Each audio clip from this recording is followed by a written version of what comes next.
So our top tips for staying safe online are to make sure that you always know who you're talking to whenever you're online, if you're talking directly to someone.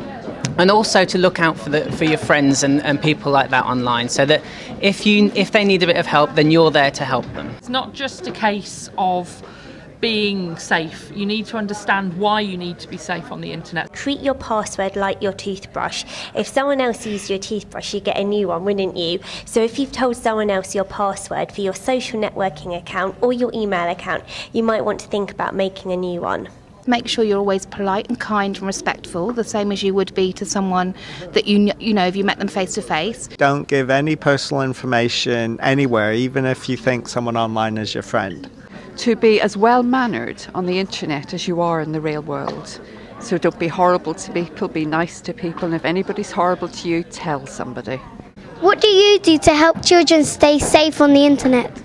So we provide people with a safe space at cybermentors.org.uk to talk about the things that are going on. So what we first do is talk to them about being safe online, how to use the internet nice and safely, and so that they're always kept secure wherever they are. But if they do meet problems online, or they have any problem with regard to bullying, they can come to Cyber Mentors, where we have trained mentors and counsellors available to talk to them if they want to, and they can talk in their own time and use whatever kind of language or anything else they want to. We have lots and lots of settings. So, for example, we can make sure that children can access, say, certain films that are only relevant to them, so they're not watching anything they shouldn't, but also about talking to people online. You can have friends lists, like a lot of people do, but you can have monitored friends lists and make sure that, you can only talk to your friends. You haven't got to worry about anybody else talking to you. Well, my charity that I work for, called Childnet, we go out into schools and we speak to young people your age, and we speak to young people as old as 16, all about how they can stay safe online. Mainly by talking about it, so coming to an event like this and then talking about it on my radio show. So we have lots of listeners all over the world,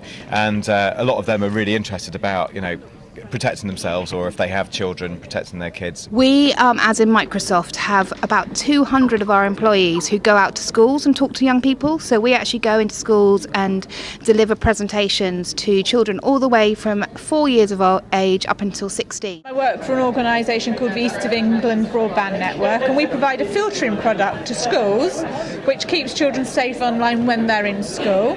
I work with the Southwest Grid for Learning, and we work on helping professionals understand how to protect children, how to have conversations with them when it comes to being safe on the internet. We provide information and advice on our website, and we give hints and tips for parents to help them support their children. How do you think e-safety will change in the future?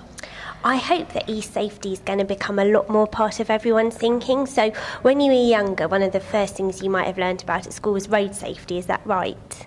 So you'd learn how to cross the road safely. I hope that e-safety will become like that people learn it from the time even before they start going to school, and it just becomes a part of growing up. It's something that will continue to change as technology becomes more and more advanced as we go through. I think it's something that a lot more people are aware of, and I think that awareness is definitely something that people like yourselves are doing a great job in telling people about. The more that the internet grows, the more that we respond to it, and so we at Beatbullying, but also wider, and everybody that's involved in the internet, have got a great responsibility to make sure it's nice and safe for people of all ages, particularly our young people. Right now the internet is open to everyone, and in the future there will be parts of the internet that will be designed and safe just for kids. On a scale of 1 to 10, how safe do you think you are online? Because I work in the internet safety industry, I'd like to think I'm quite safe, but I probably do make some mistakes sometimes, so I'm going to give myself a 9.5 out of 10. Probably about 7.